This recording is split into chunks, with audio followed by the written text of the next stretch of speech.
Bees. These tiny creatures used to seem inconsequential to my life.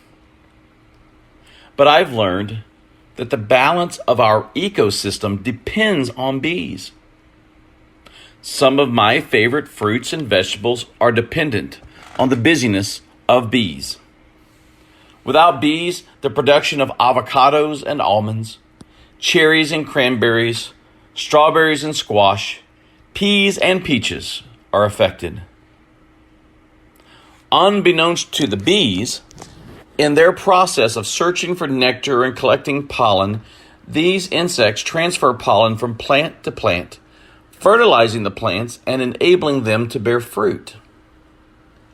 1/3 of the human diet is derived from insect pollinating plants, and the honeybee contributes 80% of all pollination. As I watched Scotty work with his bee boxes, I felt the need to ask how many different roles there are to fill within a hive. Scotty explained that there are basically 3 types of bees: a queen who rules the hive, the drones who fertilize the queen, and the female worker bees. The queen lives for around 3 years and can lay more than 1 million eggs in her lifetime. During peak breeding season, she can lay more than 1,200 eggs in a single day. Meanwhile, the drones don't do a lick of work. These slackers don't search for a single patch of rich nectar or pollen. Their sole purpose is to mate with the queen during her maiden flight. The female worker bees make up the vast majority of the hive. They are natural multitaskers.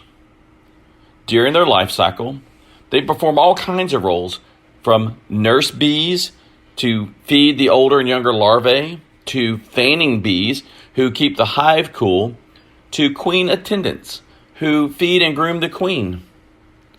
There are also mortuary bees that perform the job of an undertaker in the hive, and guard bees who protect the hive from honeybees that don't belong there.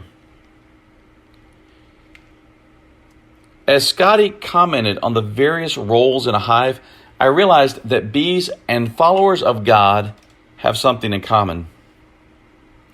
Each has a specific role to play in order to effectively serve a greater purpose within their community. I think of the Bible passage that describes some as apostles, some as prophets, some as evangelists, some as pastors, some as teachers, as well as the scriptures that examine various spiritual gifts. At times, we may be tempted to look at other roles in the church with derision or envy. Yet a beehive is a good physical reminder that every single role is essential to the survival and strength of the whole.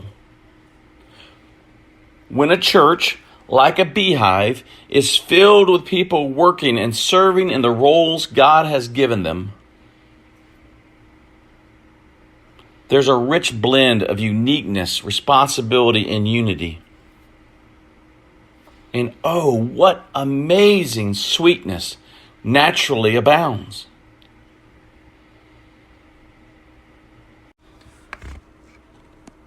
On one of Scotty's bee boxes, he can open a door on the back so that you can watch the bees working behind a piece of glass. I caught a glimmer of how everything comes together for good inside the hive. The bees, as God designed them, are able to orchestrate what seems like nothing more than a swarm of buzz into a productive, healthy source of nutrition and sustainability. God has created the bees to work together for a common good. The beehive is a portrait reminiscent of Paul's vision of the body of Christ. Although we are gifted differently, our purpose remains the same. Is the church much different? Should the church be any different? If a community of bees can do so much with so little, how much more can you and I accomplish with the great resources God has given us? Bees face countless challenges with variances in weather and wind and vegetation. Yet, with diligence, they produce something that cannot be manufactured any other way. Real honey has no substitute, and neither does the body of Christ.